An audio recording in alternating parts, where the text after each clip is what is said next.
IVF का success rate करीब करीब 60% होता है। इसका मतलब 40% पेशेंट्स आईवीएफ करने के बाद भी प्रेग्नेंट नहीं हो पाते।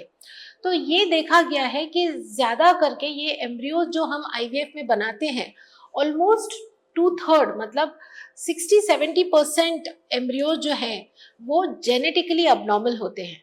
मतलब उनके अंदर का जो क्रोमोसोम कंटेंट है वो सही नहीं है। नंबर बहुत जो 46 हमको चाहिए वो कभी 45 कभी 47 इस तरह से हो जाता है।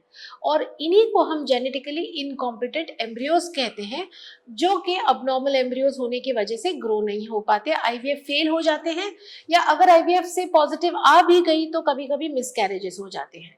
तो क्या इस प्रॉब्लम को हम डील कर सकते हैं? क्या हम जेनेटिक कॉम्पोजिशन पहले से ही स्टडी करके नॉर्मल एम्ब्रियोज ही ट्रांसफर कर सकते हैं? आइए इसके बारे में आज हम जानकारी लेते हैं। प्री इम्प्लांटेशन जेनेटिक डायग्नोसिस क्या होता है? मैं हूं डॉक्टर वैशाली चौधरी।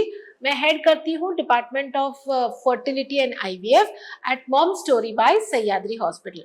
तो पीजीटी का जो लॉन्ग फॉर्म है प्री इम्प्लांटेशन जेनेटिक टेस्टिंग, और इसके दो टाइप्स हैं। एक टाइप है वो कहलाता है अनुप्लॉइडी। अब अनुप्लॉइडी क्या है? अनुप्लॉइडी हम तब कहते हैं जब क्रोमोसोम्स का नंबर अबनॉर्मल हो जाए, 46 की जगह कुछ और हो जाए।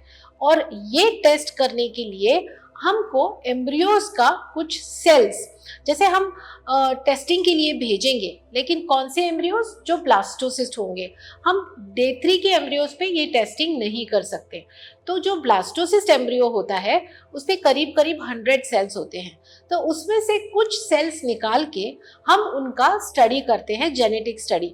और इससे हमको पता चलता है कि हमने जितने भी एम्ब्रियोज टेस्टिंग के लिए भेजे हैं उनमें से कौन सा एम्ब्रियो है जिसका जेनेटिक कॉम्पोजिशन करेक्ट है, और फिर हम वही एम्ब्रियो ट्रांसफर करेंगे ताकि मिसकैरेजेस का चांसेस कम हो जाए, प्रेगनेंसी का चांस बढ़ जाए। अब पीजीटी का सेकेंड वैरायटी है पीजीटी एम। इसको कहते हैं पीजीटी मोनोजेनिक। मोनोजेनिक का मतलब है कि अगर कोई स्पेसिफिक एक सिंगल बीमारी है जो जेनेटिक रिलेटेड है, और या तो वो माँ में या पिताजी में है, अगर बेबी के होने वाले बेबी के, तो वही बीमारी हम जानना चाहते हैं क्या इस एम्ब्रियो में भी है, क्या ये इनहेरिट हुई है इस एम्ब्रियो में। तो स्पेसिफिक डिजीज है जो हम ढूंढना चाहते हैं।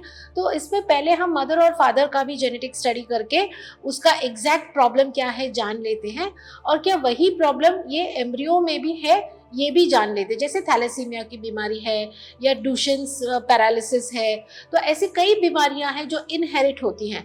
तो इनको हम सिर्फ नॉर्मल वाले एम्ब्रियोज को ही ट्रांसफर करके जिनमें ये बीमारी है उनको डिस्कार्ड कर सकते हैं। तो बहुत ये फायदेमंद होता है, क्योंकि कोई माँ बाप नहीं चाहते कि अबनॉर्मल बच्चा हो। सब माता पिता चाहते हैं कि हेल्दी ही बच्चा हो।